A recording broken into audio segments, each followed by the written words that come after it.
Hey folks, George Kramer, Village Blacksmith. Quick little fabrication tip here.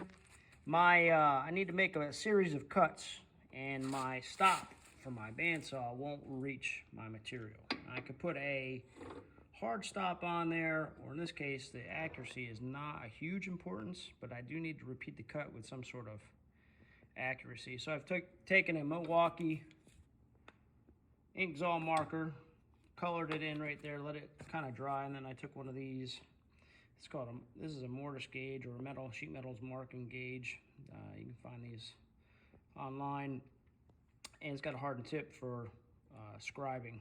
So basically I use the die to contrast the scribe line that I remove the marker with, and that gives me a nice sharp vibrant line to index my material to when I need to make repeatable cuts like that piece right there.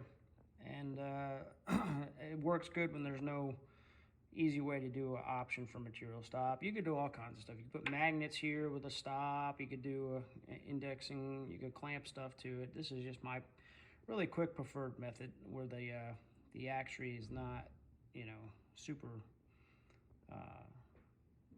intolerant, I guess you would say. But that's my quick tip for today.